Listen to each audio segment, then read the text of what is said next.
Zane's fingers twitched, his claws grazing the cold, slick surface of the control panel in front of him. He stood, tall and imposing, before a wall of flickering screens. Each one showed a different part of the battlefield, chaotic, blurry, and raw. Blood. Shattered bones. Screams. Zane wasn't sure if he was looking at a battlefield or at the inside of his own mind, a mental landscape as fractured and dangerous as the war outside. The screens all danced with the same chaotic energy. War was hell. Zane had been born in it, created for it, and now, as he stared at the war zones around the world, he wondered if he could ever escape it. Or if it had escaped him. Mission parameters confirmed, a voice droned over the speaker, impersonal, mechanical. It had no human warmth, no empathy, and it only made him feel colder. He tried to shake off the feeling, the creeping sensation of his mind splintering. He was a tool, a weapon, but he wasn't a machine. Not yet, anyway. His thoughts scrambled together in disarray, and his senses blurred. He blinked hard, trying to focus on the task at hand. He didn't need distractions, not now that he was the ultimate predator. He had been engineered for this. For hunting, for killing at least, that's what he'd been told, his mind screamed as it tried to maintain its fragile grip on reality. A snap, a fracture, an intrusive thought. He saw flashes of something else, a woman's face, soft and warm, smiling at him. A moment of peace in the midst of this war-torn life. But it was gone before he could hold on to it. Was it real? Or just another part of the malfunctioning program that was his brain? He heard a soft hiss, and the door behind him slid open, breaking his thoughts. A shadow entered the room. Zane, the voice said, familiar and commanding. Luna. Zane didn't move. He didn't trust himself enough to turn around. His mind was unstable, fractured in ways even his creators hadn't foreseen. Luna was the one who had been with him from the start, guiding him when he needed it, pushing him when he couldn't go any further. But Luna, like everything else, felt like an illusion now. Sometimes she was the only anchor in his madness. Other times, he could barely stand her presence. "You've been staring at the screens for too long," she said, her voice soft but firm.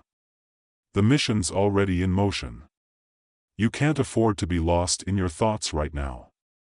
"I'm not lost," he replied, but even to his own ears, his words felt hollow. Luna stepped forward, her boots clicking against the cold metal floor.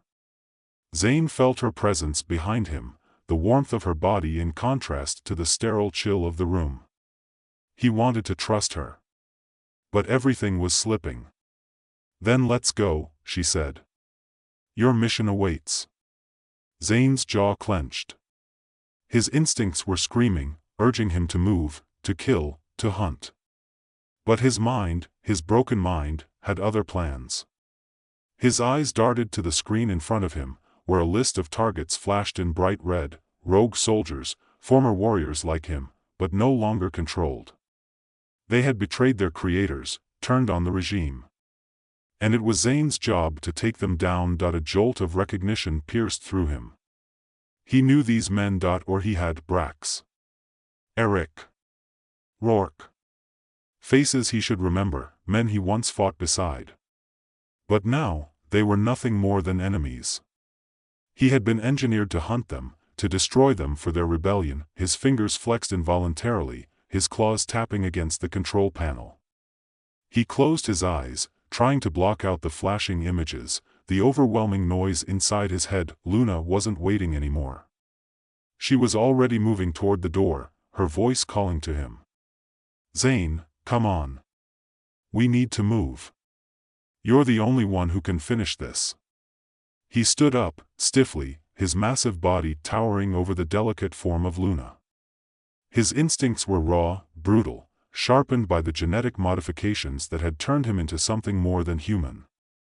His skin rippled with unnatural power, muscles that didn't belong on a man, veins pulsing with a vicious energy. The Tyrannosaurus Rex genes made him a beast of unyielding strength, the velociraptor genes giving him speed and agility beyond comprehension. But there were other modifications too many, some of which he couldn't even understand. Spinosaurus for water, Triceratops for defense.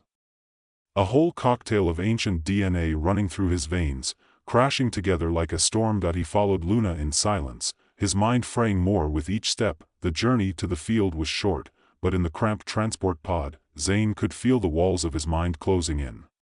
He didn't know what was real anymore. Each mission brought him closer to his purpose, but every kill took something from him. The closer he got to the rogue soldiers, the more his mind twisted. He didn't know if they were his enemies or if he was losing himself in the process. He'd been engineered to be the ultimate predator, a weapon, a tool. But what happened when the weapon turned against its creators? As the pod touched down on the barren, cracked surface of the desert battlefield, the sudden lurch of gravity jarred Zane back to reality. Luna was already out of the pod, pulling on her tactical gear.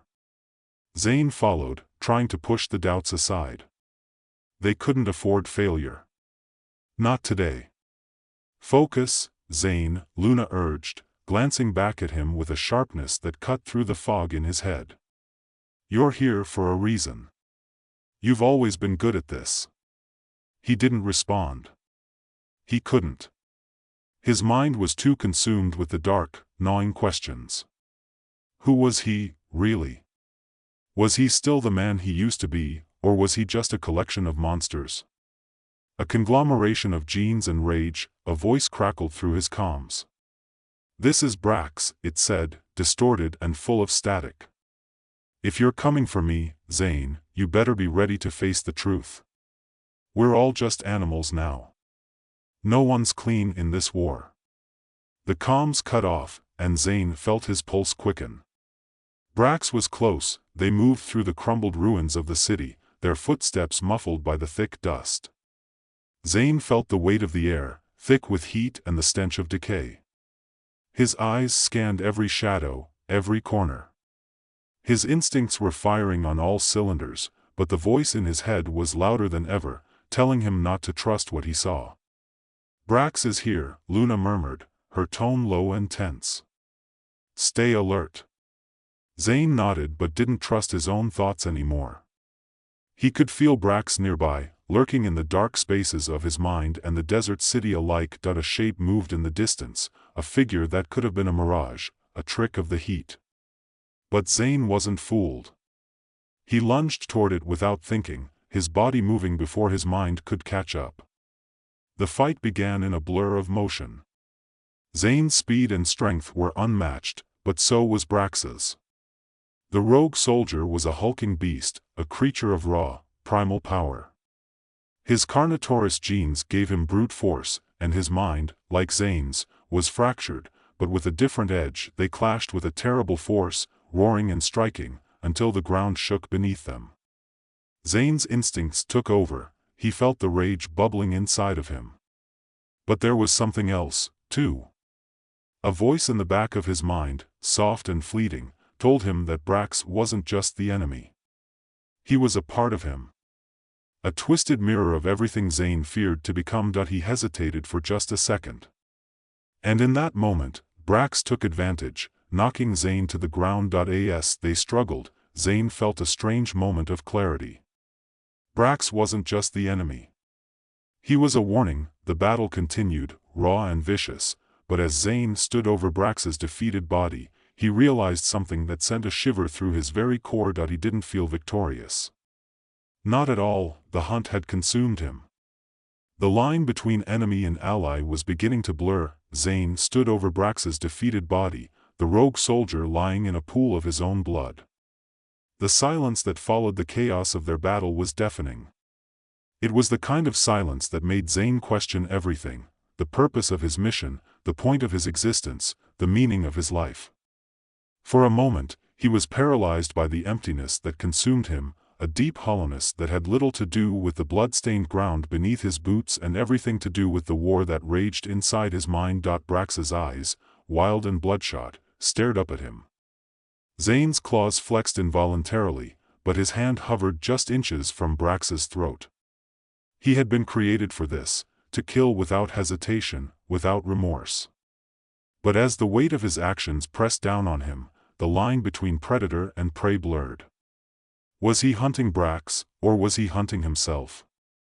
The thought gnawed at him, and in the pit of his stomach, a cold dread began to grow. Luna was behind him, her boots crunching on the sand as she approached. Her voice was quiet but steady. "Zane, it's done. He's gone." But Zane couldn't tear his gaze away from Brax's lifeless body. He had done it. He had killed him. The mission was complete, but something inside him felt wrong. His eyes flickered to Luna, who was watching him with a mixture of concern and calculation. She knew him better than anyone, and yet, Zane felt like a stranger to her.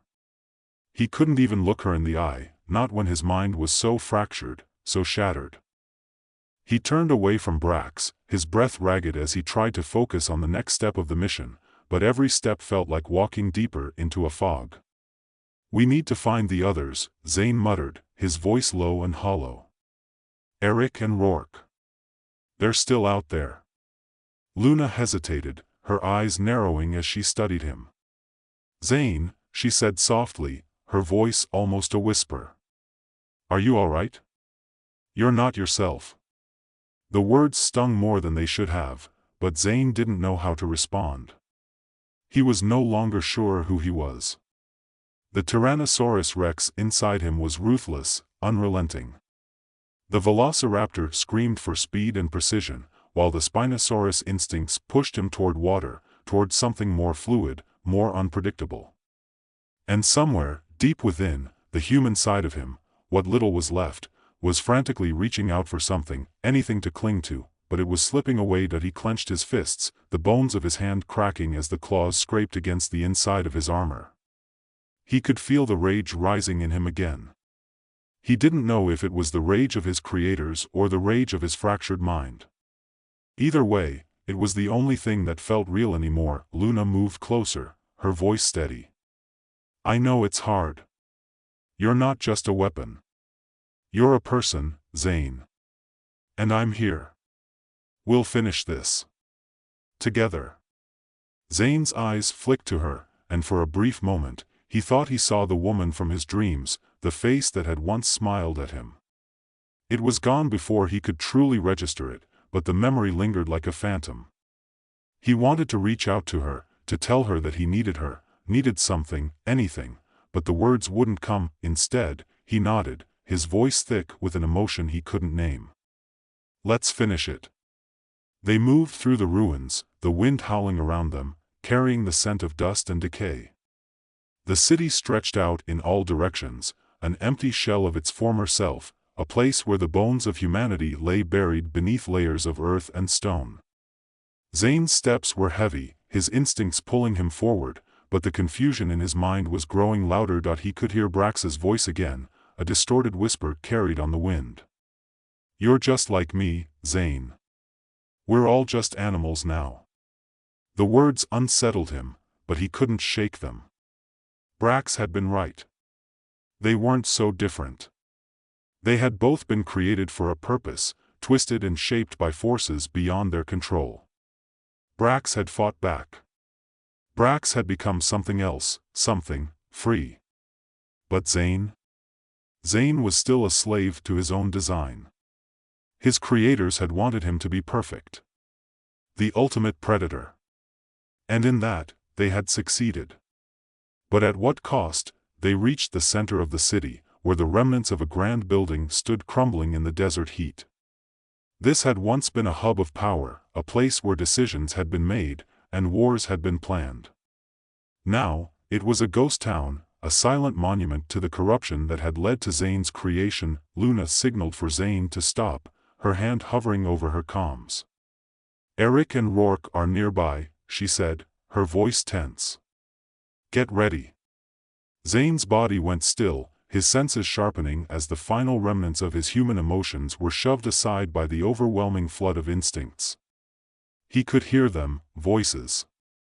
Footsteps. The familiar shuffle of the rogue soldiers who had once been part of the same war machine that had created him. His heart raced, but it wasn't fear he felt. It was anticipation. The hunt was on. Zane moved forward, his movements fluid, like the predator he was designed to be. His claws flexed, ready to tear through whatever stood in his way. Luna stayed behind him, a shadow at his side, her own instincts honed by years of living in this brutal world. She had become more than just a scientist to him. She was his guide, his anchor. He needed her now more than ever, but as they entered the courtyard of the building, Zane's mind flickered again, the familiar sensation of something off washing over him. Eric and Rourke, his comrades. They had been through everything together. They had bled together, fought side by side. But now, they were traitors. Rebels. And Zane was the one sent to hunt them down. The tension in his chest grew with each step. He could feel them watching him, waiting. He could smell their fear, their desperation, and then, they appeared. Eric, tall and broad-shouldered, stepped out from the shadows, his face hardened by the same twisted modifications that Zane had endured. But there was something in his eyes that Zane couldn't ignore, a flicker of humanity. A trace of something familiar, something that felt too much like the man he had once been. "You don't have to do this, Zane," Eric said, his voice steady, but there was an edge of sadness in it. "You're not just a weapon. You're more than this. You don't have to follow their orders." Zane's mind buzzed. His instincts screamed to end it, to eliminate the threat, to complete the mission. But something in Eric's words rattled him. He had heard these words before. Had they come from his own mouth? Was this what he had become? A puppet, dancing to the tune of his creators? I'm not sure anymore," Zane muttered, his voice hoarse. His claws twitched again, but this time, he didn't strike. He couldn't. Not yet. Rourke stepped forward, a man who had once been his closest friend, his eyes cold and resolute. "You've been lied to, Zane. All of us have. But you don't have to be their monster. You have a choice." Zane's heart pounded in his chest, but the confusion only deepened. He was the ultimate predator, created to hunt, to destroy. But now? Was this still the mission? Was it still the only path he could walk? Eric's voice broke through his thoughts again. "Look at yourself, Zane. You're not a tool. You're not just a weapon. You're still human." And then, the line blurred completely. Zane didn't know what was real anymore. He didn't know who the enemy was or if the enemy had been him all along.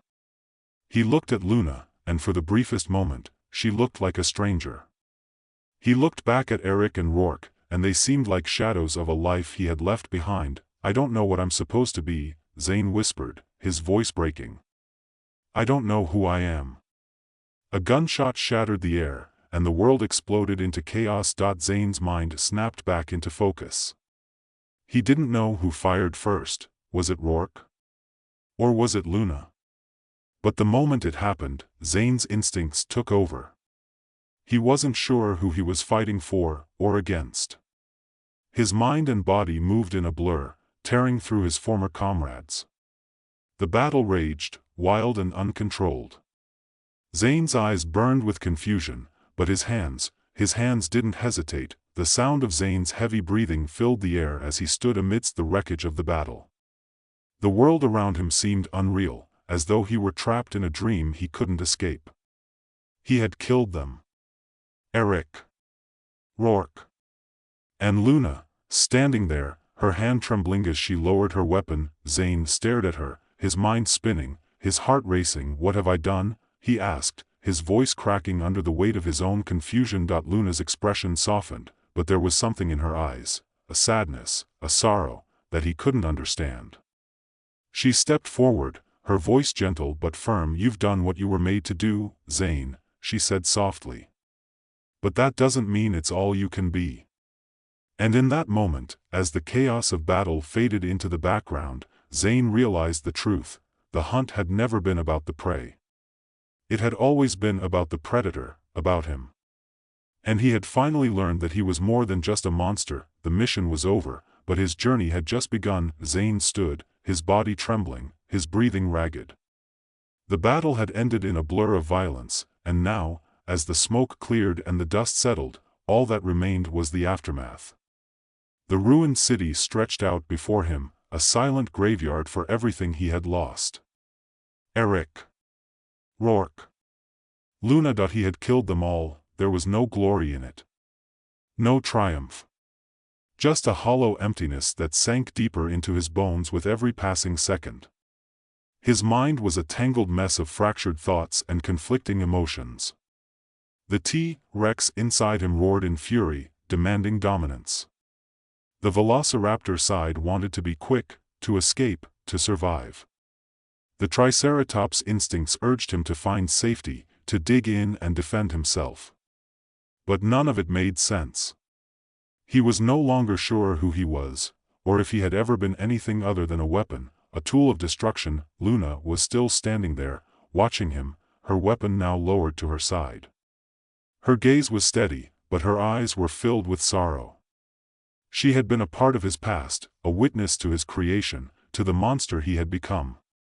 She had always tried to remind him that he was more than just the sum of his genetic parts, that there was still a sliver of humanity buried deep beneath the monstrous exterior. But as he looked at her now, he couldn't help but wonder if that humanity had been nothing more than a lie. If he had been created only to destroy, to be used and discarded. "You did what you had to do," Luna said, her voice quiet but resolute. "You were never meant to be a person. You were meant to be a weapon." Zane didn't answer. He couldn't. Her words cut through him like a knife, but it wasn't the words themselves, it was the truth behind them. He was a weapon.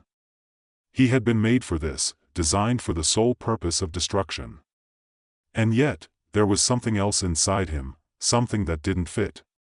A gnawing feeling that told him this wasn't his destiny, that he wasn't meant to be just a tool. "Zane," Luna said, her voice softening. She stepped closer, her hand reaching out as if she could somehow reach the shattered pieces of him. "You don't have to keep doing this. You don't have to keep hunting. There's more for you. You can still choose a different path." Zane's heart skipped a beat. He didn't know if it was the remnants of his humanity speaking, or the primal part of him that still felt the need to fight, to escape. He didn't know if he even believed her. But the fact that she was offering him an out, a chance at something else, made him pause. Was it even possible to change? Could someone like him, someone made for violence, ever find peace? He turned away from her, walking toward the shattered remnants of the city. The ground beneath his boots was littered with debris, broken buildings, and the remains of lives that had been destroyed long before he arrived. Everything he had done, everything he had been a part of, had led him here. But where was here? What was the next step? Luna followed him, her footsteps quiet against the rubble. "Zane, you don't have to be alone in this. I'll help you. I can still fix what's broken. You're not beyond saving." He didn't respond, didn't even acknowledge her presence. Part of him wanted to scream, to rage at the world for what it had done to him, for what he had become. But another part of him, a small flicker of something human, wanted to believe her. To believe that there was more to his life than this endless cycle of violence and destruction, but how could he? He had already taken too much. Too many lives. His hands were stained with blood, blood that had been spilled because of him, because of what he had been forced to become. And now, the same hands that had once hunted with ruthless precision were trembling with the weight of guilt, of regret, of uncertainty. "You're not a monster," Luna said, breaking the silence. "You're still in there. I know it. I can see it in your eyes." Zane stopped walking, the words landing like a hammer blow. His breath hitched in his chest, a sharp, ragged gasp. He clenched his fists, the claws digging into his palms. He could feel the rage bubbling up again, the anger, the violence. He wanted to lash out, to hurt something, anything, just to drown out the turmoil inside him. But he didn't. He couldn't. "I don't know who I am anymore," Zane said, his voice rough, hoarse, as if it hadn't been used in years. I don't know if I was ever human to begin with. Luna stepped closer, her hand reaching out tentatively. Zane, you don't have to have all the answers right now.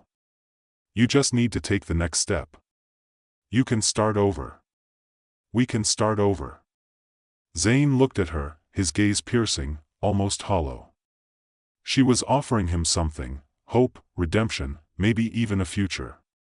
But the past was still there, hovering at the edges of his mind, a constant reminder of who he had been, what he had done. Could he ever escape it? Could he ever escape the monster inside him? I've killed too many, he whispered, the words tasting like ash in his mouth. I've destroyed everything I've ever loved. I don't know how to fix that. Luna reached out, her hand resting lightly on his arm.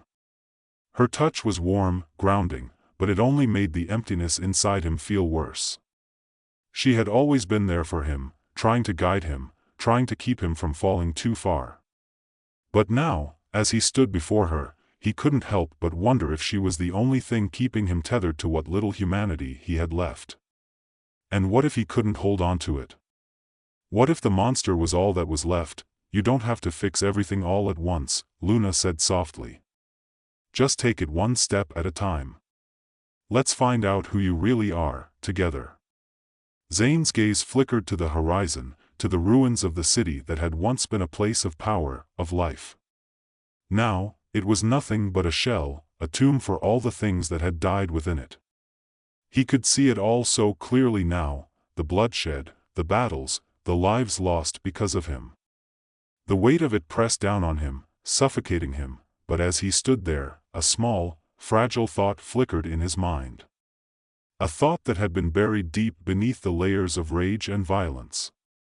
What if she was right? He looked at Luna, really looked at her for the first time in what felt like an eternity. Her eyes were filled with compassion, but there was also something else, something that made him think maybe, just maybe, there was a chance for him. For them, Zane didn't know what the future held. He didn't know if he would ever be able to fully escape the beast inside him, the genetic legacy that had been forced upon him. But for the first time, he thought he might be able to fight it, maybe, just maybe, he could still change. You're right, Zane said, his voice quiet but certain. I don't know who I am. But I'm willing to find out. Luna smiled, a soft, gentle smile that reached her eyes. That's all we can do. One step at a time. And as Zane turned away from the ruins of the past, walking toward whatever future lay ahead, he didn't feel like the ultimate predator anymore. He felt something else, a flicker of hope, however small. And maybe that was enough, maybe it was enough to begin again.